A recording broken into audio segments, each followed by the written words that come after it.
My name is Shirley Sosa, and I am going to present about relational frame theory, teaching to learn. First, we need to know about our agenda and what this presentation is going to have.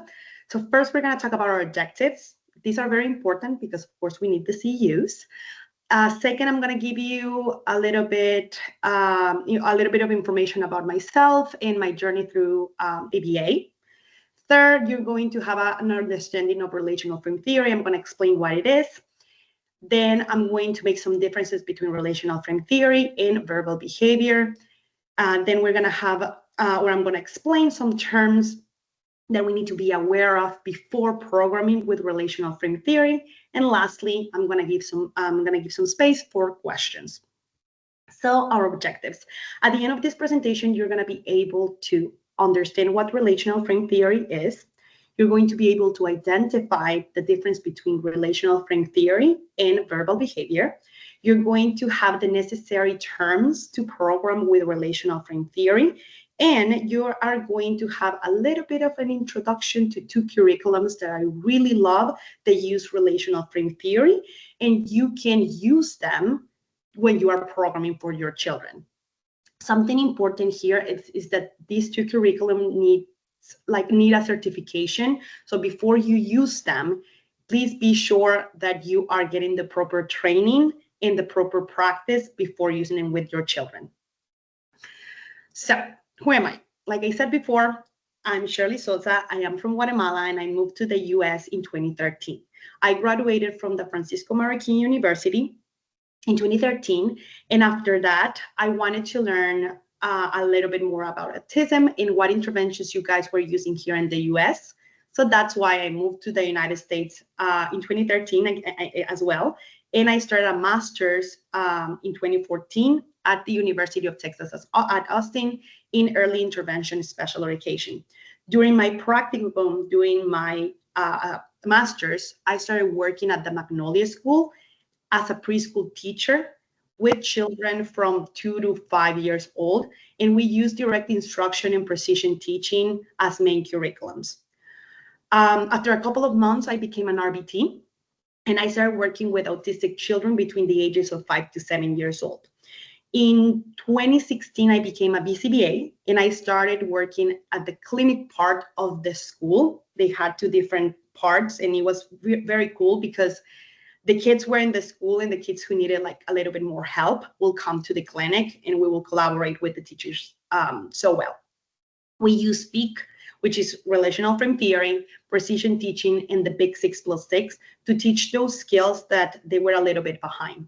The ages that I worked with were from 7 to 13 years old. In 2020, I switched settings, I will say. I was working at the clinic center, at the clinic part of the school, but then I started working at Action Behavior Center, which is clinic-based. And I did a variety of things there. I started at the clinic setting, and then in 2022, I moved to Atlanta. So I did remote work for the same clinic.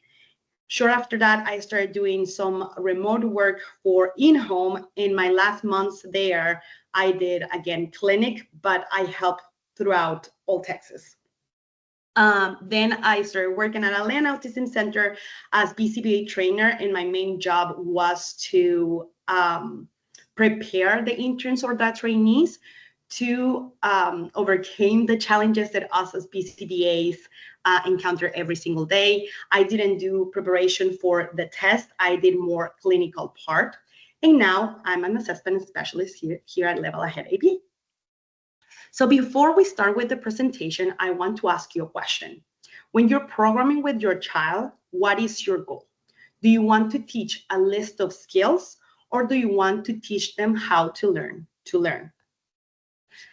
And I want you to be thinking about this question throughout the whole presentation. So what's relational frame theory? Relational frame theory involves human language and cognition. Even though it has its similarities with verbal behavior, like Skinner described it, it's different because its cognitive and linguistic approach to language is a little bit different. Relational frame theory approaches verbal behavior as activities and not products. I'm going to say this again because this is very important. Relational frame theory approaches verbal behaviors as activities and not products. So what does this mean? It means that the verbal behavior that we know, it has a broad definition and it's mediated socially. In other words, it depends on the other person or the listener, how Skinner called it. And it's very limited because the definition that Skinner gave us has its functionality. It doesn't have functionality, sorry, without the history of another behavior, or like we know it, the listener. So it doesn't exist if the listener is not there. That's the definition of verbal behavior that Skinner gave us. And when I'm talking about functionality, I'm not talking about the function of the behavior, but the functionality in the environment of that specific skill. Relational frame theory is also called framing, and it happens when an individual responds to one stimulus depending on in terms of another stimulus. The framing occurs also when multiple examples are taught of a single relation, and this provokes or this allows for more generalization in new examples and new relations to happen. Examples of the framing could be equivalents, opposites, or different. So let me give you an example with my dogs. The dogs that you see here, the black one is called Bim and the other one is called Zion. So I used to feed them, but before feeding them, I will sing a song. And so that song will be the SD for them to go in front of the bowl, sit in front of the bowl and wait for the food. The food was not provided if they were not sitting in front of the bowl and they were not waiting for the food. But what happens if this situation of giving the food, or this mechanism of giving the food, becomes automatic? Years later, that's exactly what happened. I became a little bit lazy and I bought a food dispenser. So I was not feeding them anymore. So their behavior, or the functionality of their behavior, changed a little bit because it was not mediated by me anymore or by another person. It was mediated by the food dispenser. So us as behavior analysts, we comprehend all areas of behavior analysis in terms of functions of the behavior of the organism of interest. Here, I'm talking about functions of the behavior. When we're creating our behavior support plans or behaviors intervention plans, we create our interventions depending on what the function of the behavior is, and not so much what the other person, how the other person will react. So by incorporating the behavior of another person, we are classifying that verbal behavior depending on the listener, but not so much as the speaker or the person who's doing the behavior. So if we follow the model of Skinner, when listening the word peanut butter and the child responds jelly sandwich, or just jelly, the definition of the verbal behavior might depend on the person who's saying it or on the listener. So let's say, for example, if the mom says peanut butter and the child says and jelly sandwich, that is considered an intraverbal. But if it's said by a TV and they are just, like the child is just looking at the pictures and they are just naming the pictures, that's considered a tact. So the classification of this behavior differs depending on the source of the stimulus, who is controlling that stimulus, despite of the fact that this child is responding exactly the same way in just two different scenarios. So this method of verbal behavior classification is according to the topographical properties and not their functionality. And again, here I'm talking about the functionality or the use of this skill in the environment. When we're tacting, when we're manding, when we're intraverbally responding, we are just describing the topographical properties of that skill, but we are not talking about the use of this skill in the environment. So this is because we are teaching our children to follow certain rules. We provide the same instruction to evoke responses or the same SD to evoke some simple responses. So we are teaching the children to follow the rule of governance. We are teaching the children to evoke different responses or behaviors when providing the same SD or the same instruction. And of course, this is very important in the beginning. You have to practice and practice and practice. But that's where we need to step up, I will say, and we have to do a little bit more than just give an SD and then respond in the same responses. So in the examples of my dogs, Of course, neither of them learned how to sit in front of the machine when providing the food. On the contrary, these little dogs were creating chaos because they were stealing food from each other, and the behavior of sitting was not mediated by me anymore. Again, it was mediated by the food dispenser. So in the past, I would give food to one dog, and then I would give food to the other dog as long as they were sitting and waiting in front of the bowl. But this sitting behavior did not generalize to the food dispenser. And the same thing happens with our children sometimes when we provide this rule governance in the instructions that we're providing. We see poor generalization and failure in social activities. And as we know, generalization and social activities are very important for our children to be successful in the natural environment. And as we know as well, social activities are one of the things that these kids really struggle. And if we continue giving this rule governance in the instructions that we're providing or that we're teaching, definitely they're not going to generalize and they're going to keep failing in these social activities. Another example that I have here is that let's say that we are teaching a child to tact a plate when you're showing a picture of a plate. I'm pretty sure that you guys are planning for generalization. That is the goal, to be a BCBA. So you are not only teaching them to tact a plate when showing a plate, but also when you're showing them a video, a real plate, when you're showing different plates, different colors. Of course, you're working with parents for them to tact a plate at home and with different pictures. But have you ever thought that if you present a child with a cutting board in a water bottle and you put food in front of the child, real food, do you think that the child will be able to make the relationship of which object is better to make a plate out of? Or do you think that they're going to problem solve that, of course, the cutting board is a better plate than a water bottle when an actual plate is not there? So that's why I invite you that to think about how you're programming and how rigid and rule governed we are programming for our children or these children. I'm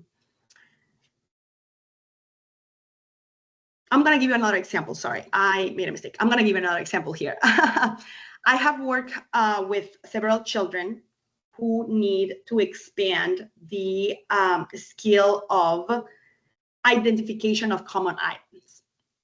And I had worked with this kid who were teaching identification of common items in an array of 6. I'm pretty sure that you're familiar with this program. And I did something different here. As part of my programming, I told the RBTs to start expanding these relationships, which will lead to the right relationships. And I'm going to talk about the right relationships in a minute. And this is what we did. We put the 6 objects or the 6 pictures in front of the child, and we will say, show me car. When the child picked car, the RBT will say, yes, this is a car. And the car is red, and the car goes on the road, and the car can be drive, or you can drive a car goes beep, beep, and I drive a black car. So one time this child was sitting on the windowsill, looking all the cars in the parking lot, and saw that a therapist was coming out of the car. And the child said, black car, Jasmine coming car. So to our surprise, he learned all the names of the therapists because of the cars that they were driving. And of course, we test this, right? Before telling mom, we test this. And we were super excited. So we told mom, and mom was like, not surprised at all. She was like, yeah, he knows all the names of the people here, even like the HR lady and the psychometrist people who are working at that center because of the car that they were driving. Also, he did an association or a relationship that when a car was not parked in the parking lot is because the person was not in the building. And he will say something like, Sherley's not here yet.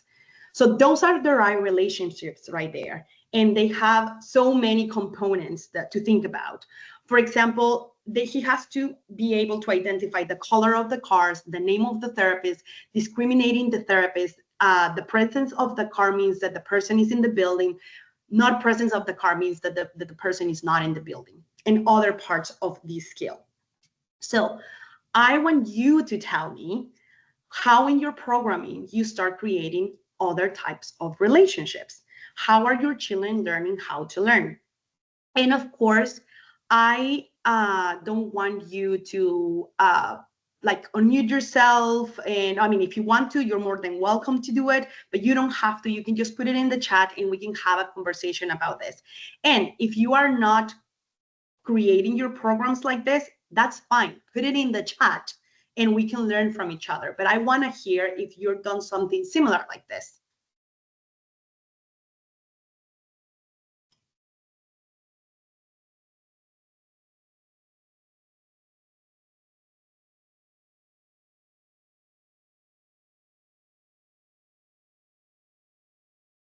Don't be shy. I promise that I don't bite.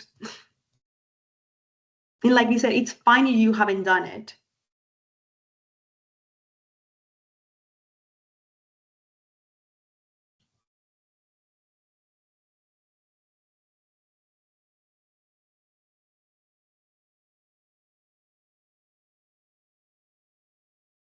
While you're thinking about if you've done this, let me give you another example. Oops, I have a message. Yes, give me a second. Yay, thank you so much. Haiti, thank you. When using peak, this was more a common occurrence form when programming. Actually, one of the curriculums that I'm going to talk about is peak, Haiti.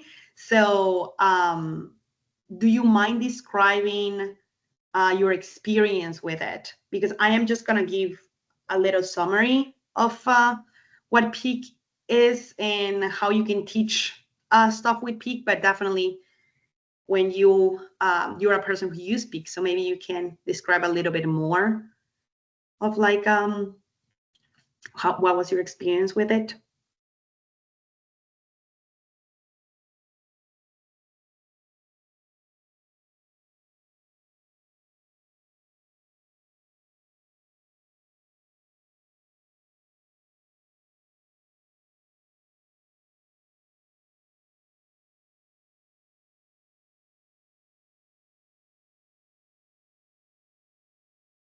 So I also use, like I mentioned before, I use peak.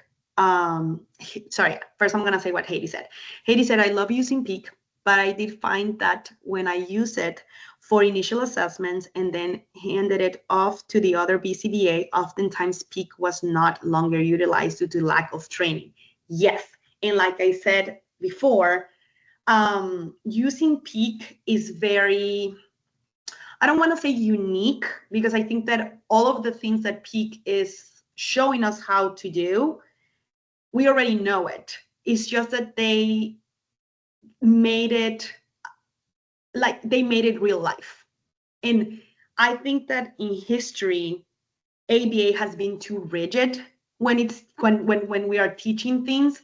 So coming up with the scenarios, coming up on the ways to teach the skills, or like I said before, the functionality of that skill in the environment, it's very, very, very hard.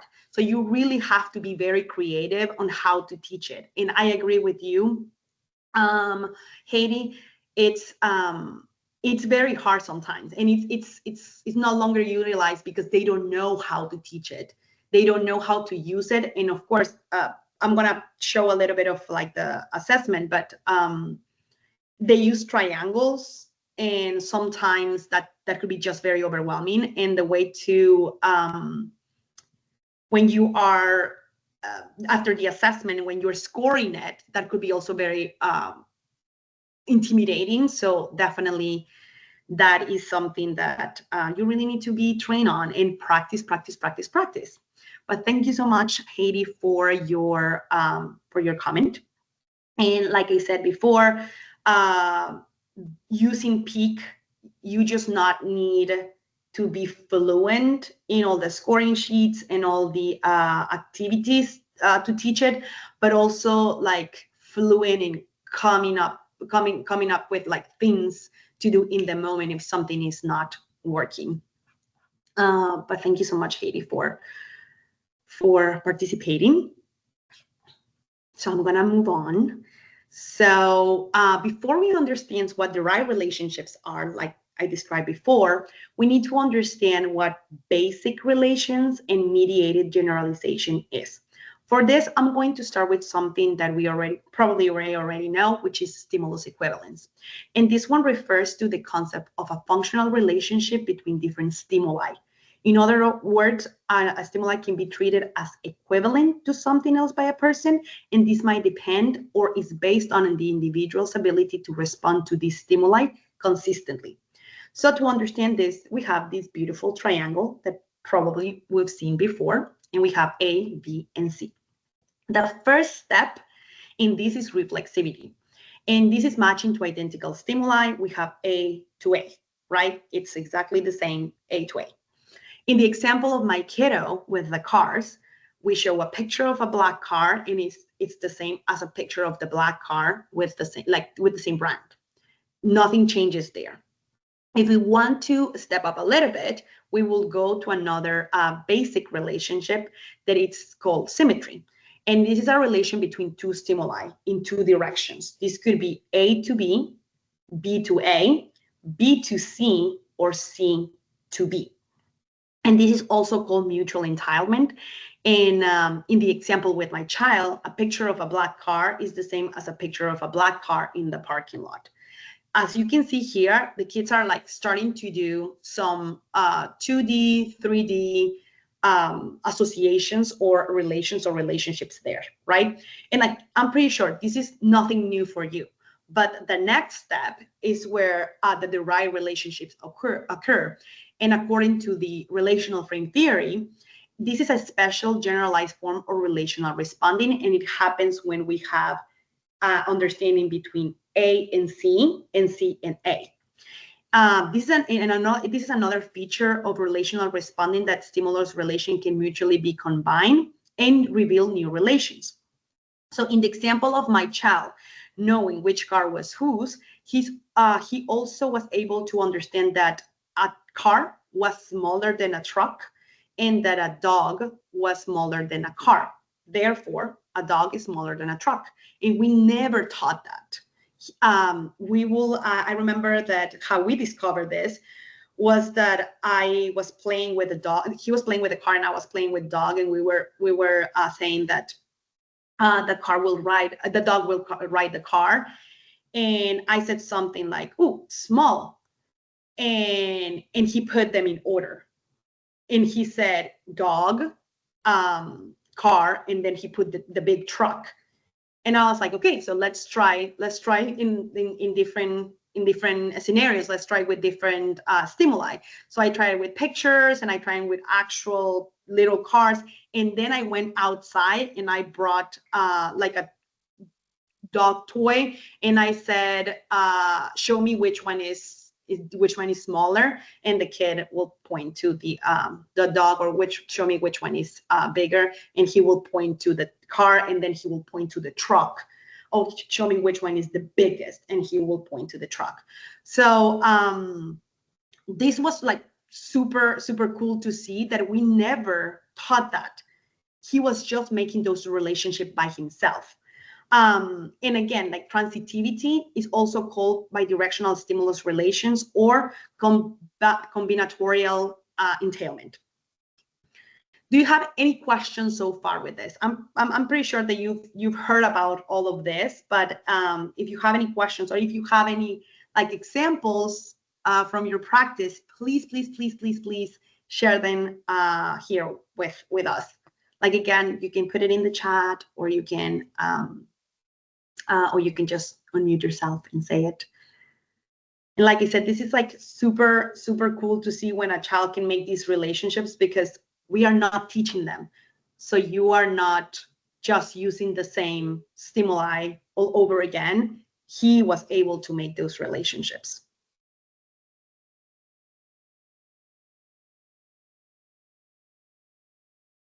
So what's mediated generalization? It's transferring stimulus control across different physical dimensions. It is an improvement response in the presence of stimulus because of a learning history established with arbitrary relations between the stimulus and another stimulus that allows the latter to function as a commonly unobserved mediator that causes the change or improvement in the behavior. This is a lot. So let me explain it to you a little bit better.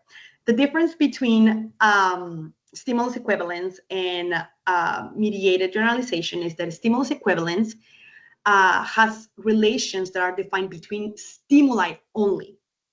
The relations that they are making in stimulus equivalence is just between stimuli, but mediated generalization typically involves both stimuli and responses. So some examples of mediated generalization will be that my child will call or will tag a car when presenting different pictures of cars, different colors of cars, or different models, and that he will still tag a car if it's asked by another person or in a different setting. Here, what we're seeing is stimulus generalization and response generalization. This is mediated generalization, but and again, it uses arbitrary stimulus or arbitrary relations. But with stimulus equivalence, the relations that the kids are doing are just between stimuli. They don't need other things to be taught. So mediated generalization is a derived responding, which depends on arbitrarily related stimuli, while stimulus equivalence is also a derived responding, but refers to responding related to previous learning that reliably occurred even though this behavior was not explicitly trained, established, or reinforced. So again, in the example of my child, we never taught any of those relations, and you could see that he will use them also in social skill, like in social settings, and increase his social skills to have like topics of conversation that at that time, like he was the only one who will care about, oh yeah, I know that you drive a black car, you know, I know that you drive a blue car, and yours is a Toyota and yours is a Mazda or whatever, but he will use it socially to start the conversation. And of course, as a new person or as a therapist who didn't work with him, they will be like fascinated by it. So that was also it will reinforce a reinforcement for him to continue making those relationships. And he was still learning from the environment. So what's arbitrary stimuli versus non-arbitrary stimuli?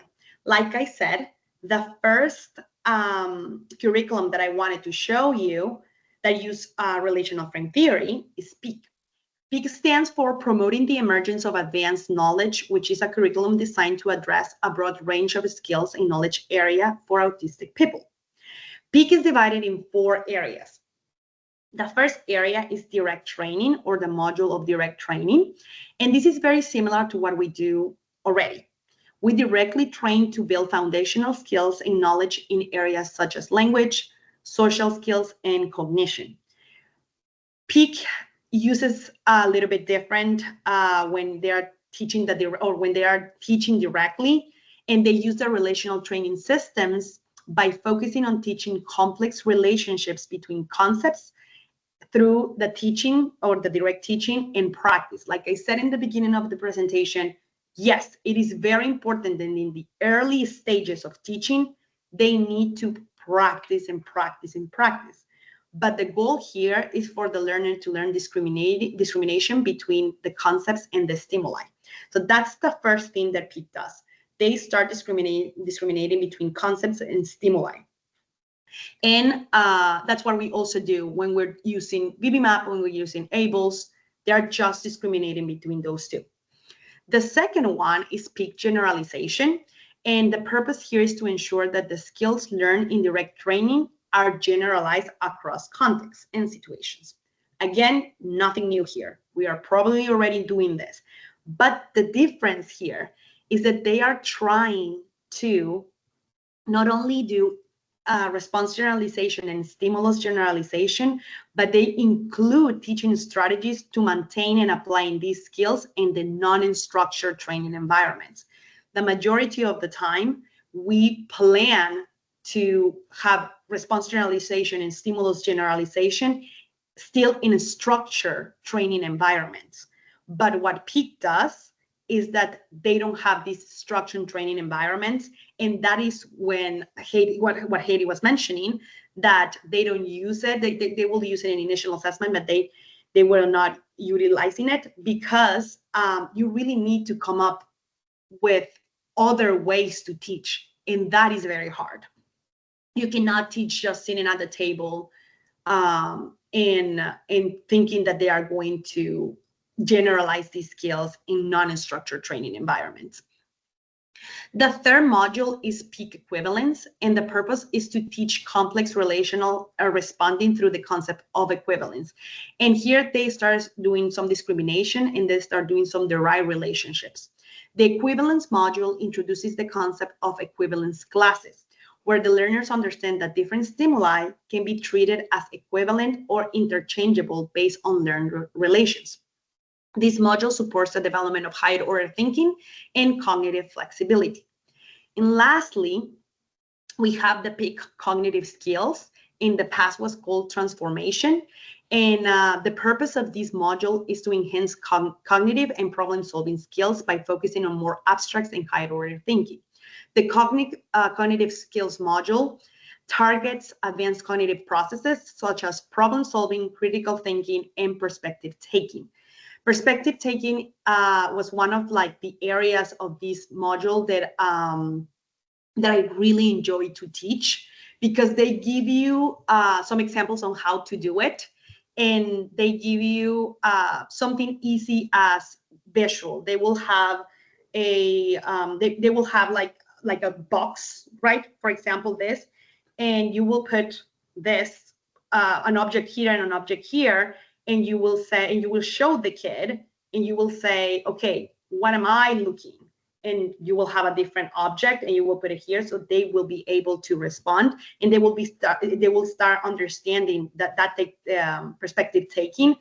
In the beginning, it will be without the barrier, and then we will put the barrier, and they will show the actual objects, and they will start having those.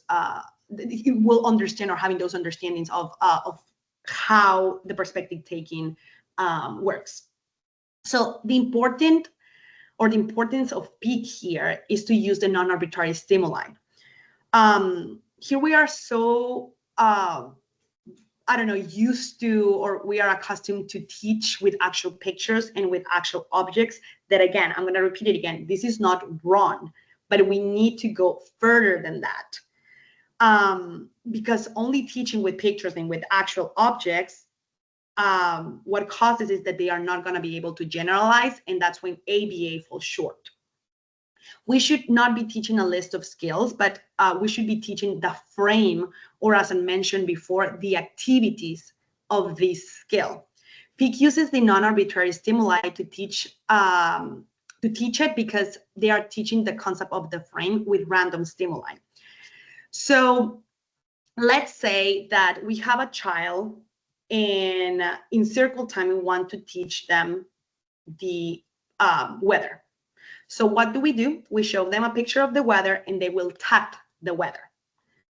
If we go a little bit further, we will use stimulus equivalence, and we will use symmetry, and we will be teaching them that summer means a picture of the sun, and a picture of the sun means a picture of means summer, which also will be a picture of the summer weather. So here we're good. We're doing a great job.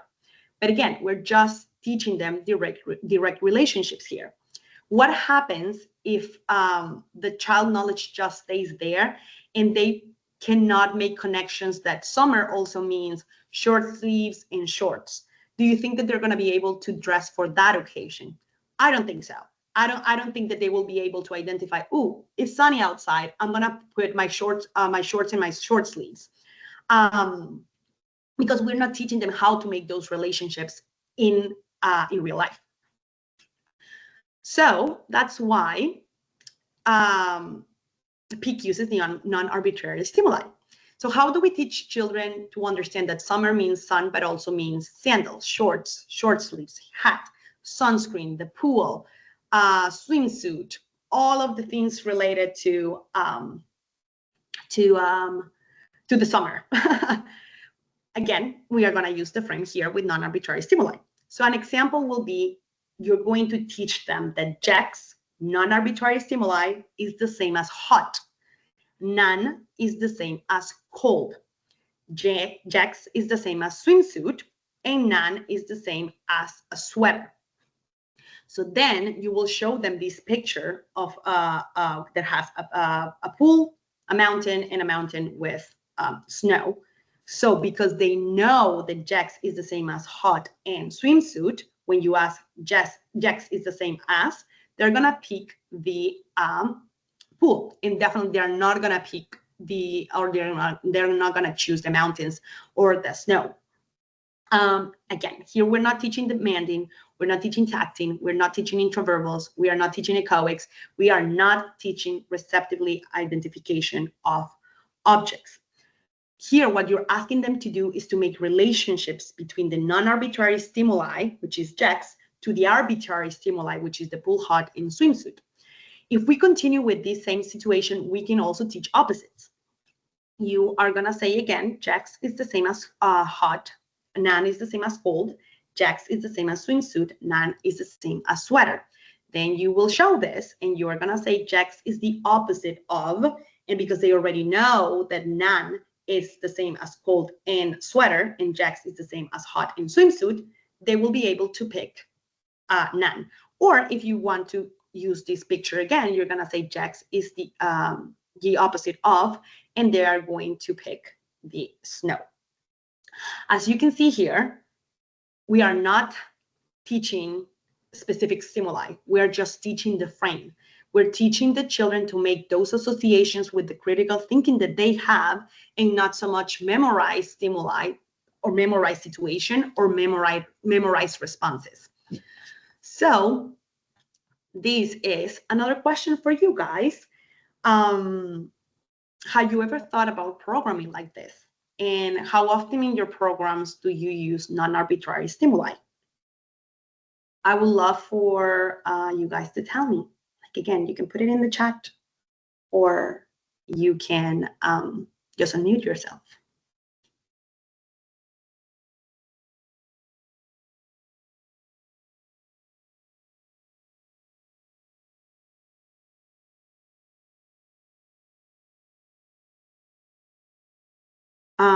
Kelly, I am so sorry. I missed your message before, but I'm gonna read it so the people who are listening the recording can know. Kelly said, I find it very common that skills are taught, then mastered without teaching across stimuli.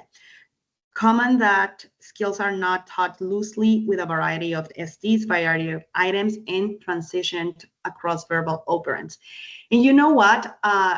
You pointed out something very important, that they don't do transitions across verbal operands. And again, of course, we have the minimap, we have the ables, and we have all of these other assessments that when they can do something, we just mark it, but we do not make sure that they like interchange between them, that one means that he can do the other one, and then if he can do the other one, he can do all other things here, and we are just checking that they can do it solely in just that category, but we are not assessing or trying to figure it out if they can do it like across verbal operands. That's a really great point, Kelly. Thank you so much. So guys, what are you thinking? How often do you program with non-arbitrary stimuli? It's okay if you say no. It's completely okay. Let me tell you, for the longest time, I didn't plan for to program with non-arbitrary stimuli until I use peak like every single day. And even I think that when we are working in clinics, sometimes it's very hard to control. It's easy to control so many environmental factors, but it's very hard to not control them. And that's when some people lose a little bit of the control, right? And that's where some people think that you're not teaching. Haiti said, right after my RFT ACT and peak training a few years ago, I did a lot. Yeah, definitely. Katie says, but I found that doing so wasn't being reinforced a lot, so I didn't continue to as much. Yes, because again, you need to be trained. And like I said, we could be teaching by playing, and sometimes that's something that we weren't taught like that. We weren't trained like this.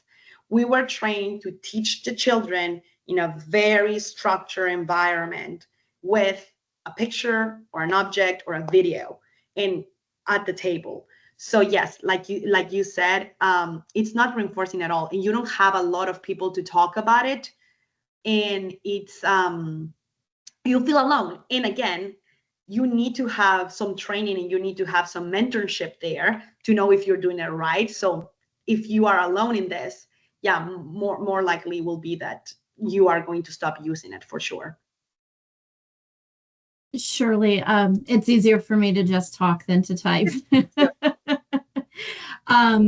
You know, as you were giving those examples, I was watching and thinking, gosh, I don't remember what those words were on the other screen that they equaled, you know, which one equaled sweater and which one equaled bathing suit, to know that cold versus hot, and felt like I was taking an SAT exam. So I find that sometimes our clients that we're working with have that very rigid thinking, and you know, we have to either you know, like just, you know, skip it all together and be like, okay, this is just more frustrating for them than it's worth, or we have to really teach them how to think that way. Like it just doesn't come natural to some individuals to have that you know, stimuli that doesn't correlate directly to an Yes. object or a concept. Yes, no, definitely. And I that's a really good point, because not all the kids that we're working with are ready for this type of skills, right? That's why I really like Peak, because they build like the modules, they build up, right? I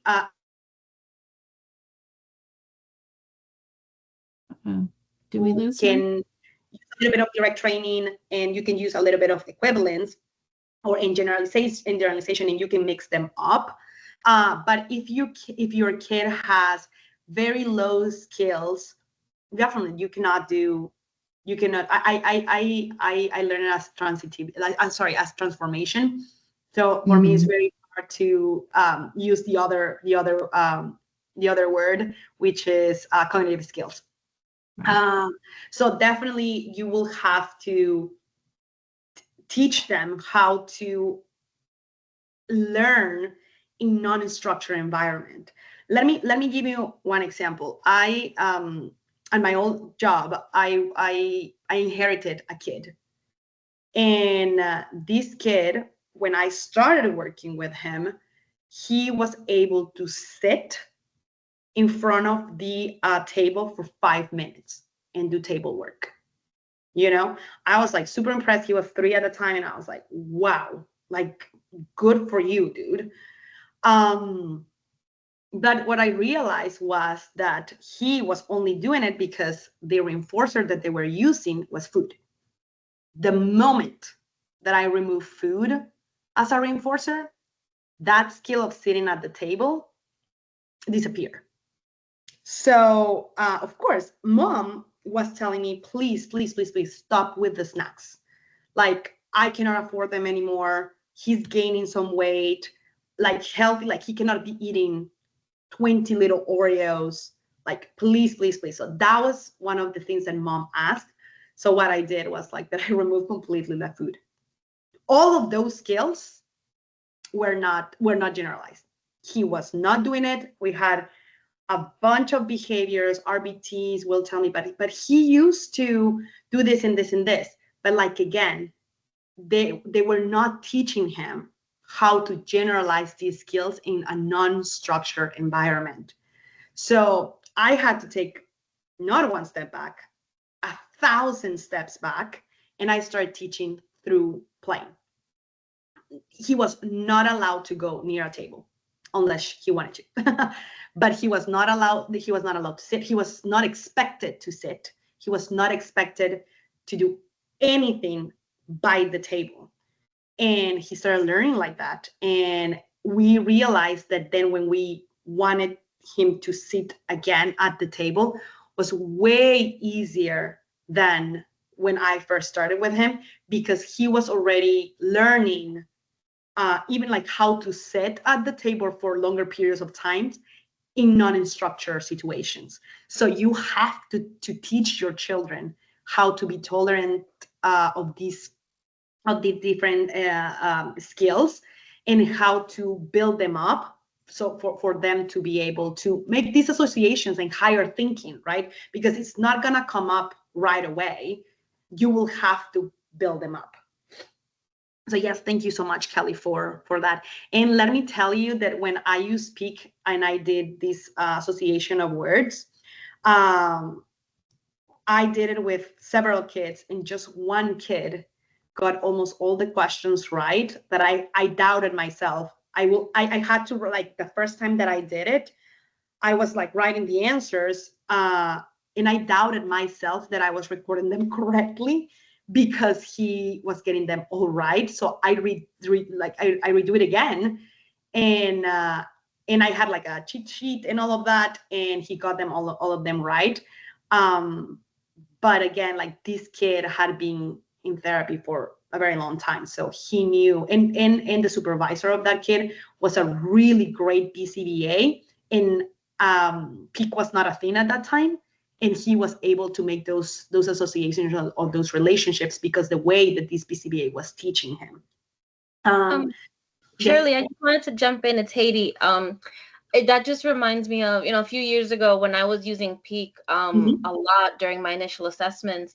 I remember being so surprised, and even like the family being so surprised sometimes, because it's kind of like, oh my goodness, they can do that. Like, we would be getting through the equivalents, and it's just like, oh my goodness, like, they're getting this correct. Like, things that even as I'm asking them, I'm just like, wait, what's the answer to that? And they're just like, immediately, that's the right one. That's the right one. So sometimes, it's interesting to see how, it really, in those specific cases, I know that the families kind of had like a moment of like, oh my goodness, like, what else does he know that maybe we're not aware of, Yes, no, definitely. And that's so funny that you say that, because that's how I felt when I was using Peak. They will show you so many skills that you were not aware of because of the way that the assessment is it's created. It will allow you to create those, or to set up those environments for them to flourish. So yes, that is completely true, Haiti. So yes, thank you so much for sharing that, because I felt the same way, definitely. We have 7 minutes, so I'm gonna try to just give a little bit of an introduction of the second curriculum. But the second curriculum is ACT, or Acceptance Commitment Therapy. In the chat, Haiti mentioned it. And this is a form of psychotherapy that focuses on helping individuals accept their thoughts and feelings rather than fighting or feeling controlled by them. ACT uses the hexaflex, and this is a visual module that represents the 6 core processes of the training. And this is often depicted as a hexagon, which each vertex or each point represents one of the processes of ACT. Remember that us as BCBAs cannot call ACT, or cannot do therapy with ACT. We have to call it training because of our limits of our certification. And even though now we have to be certified or have our licensure here in Georgia, we cannot call it therapy. we can only do behavior therapy, and this is a psychotherapy, a type of psychotherapy. So we will have to call it training. So the steps of the hexaplex are acceptance, and this one encourages individuals to embrace their thoughts and feelings without judgment or the need to change them. This involves recognizing and allowing painful emotions to exist. Most of the time, we just want the children to stop crying, and we either go to, well, we can go two ways. We either completely ignore the behavior and they're gonna be like, okay, it's gonna pass, or we give them things, right? So these painful emotions or these thoughts are not existing anymore. But sometimes we just have to accept that those are going to exist. And sometimes in our training with our RBTs, that's the hardest part, that they have to accept that those emotions are going to exist, and we just have to be with them and just accompany them while they're having these feelings. The cognitive diffusion, which is the number 2, teaches techniques to help individuals detach from their thoughts and view them more objectively. This reduces the impact of negative thoughts on the behavior. The third one is the present moment awareness, and this is very important. This one fosters mindfulness skills to help individuals stay grounded in the present moment rather than getting lost in the past or in the future. And as we know, if we're getting stuck in the past, kids are going to get depression. If we're getting stuck in the future, kids are going to get anxiety. One of the examples that I was thinking when I was creating this presentation is that we are so used to use the boards, the first then boards. And yes, those are beautiful for kids who cannot stay in the moment, in the present moment, right? Because they will know, oh, I have to do this, and then I'm going to do that. But what about if we have a kid who really struggles what's going to happen in the future? And they see that picture of the den in the first den, and they just get stuck there, and they are not in the present moment. An example that I have is that I used to work with a kid who will hate when we will say, in 2 more minutes, we're going to be all done with this, because he will start cleaning up. And we'll be like, no, 2 more minutes, buddy. And he will get so mad and he will have so many behaviors.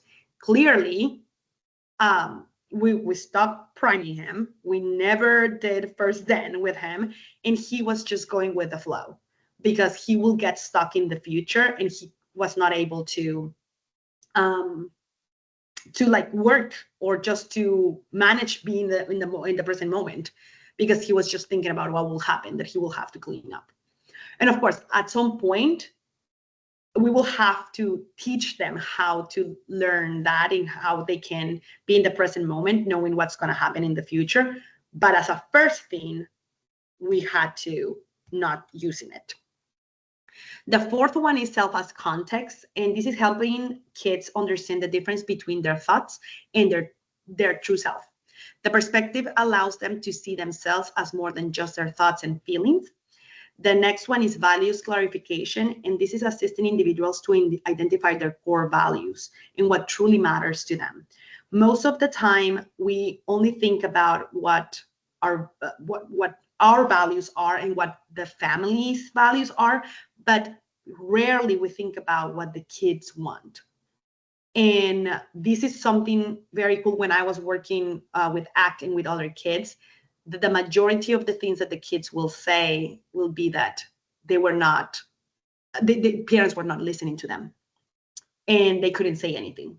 And that's very sad, because again, yes, we know sometimes what's better for them, and parents know and think that what's better for them, but we also have to get them involved in the behavior plans that we're developing, for sure. And the last one is committed action. And this one encourages the individuals to take actions that are consistent with their values. And again, this is where ABA flourish, I will say, because this is where like the committed action, ABA is big on like, we're gonna do this, this, and this. So the committed action, it's gonna be like super easy to create a task analysis or to create a plan, and we are masters on doing that. So the overall goal for ACT is to increase the psychological flexibility that I talked about before, which is the ability to adapt to situations under command, focus on the present, and change the behavior in alignment with the personal values. So why do we teach relational frame theory? We teach it to generalize skills, to promote the establishment of functional relationships between stimuli, and that is going to lead to generalization, to enhance learning efficiency by reducing the amount of time and effort required of a skill acquisition, because we are not going to use 1,000 pictures, and it's going to promote language and social development. When a person is able to make the right relationships, they can learn to understand and apply language more efficiently. And in addition to the promoting the language, relational frame theory promotes social development by teaching individuals to recognize and respond to social skills. For example, facial expressions in gestures, and these individuals can develop the social skills and improve their ability to interact with others. And overall, they're going to have a better social integration. So I'm going to end my presentation with the same question that I started with. Do you want to teach a list of skills, or do you want to teach them how to learn to learn? So thank you so much for your time. And these are all the references.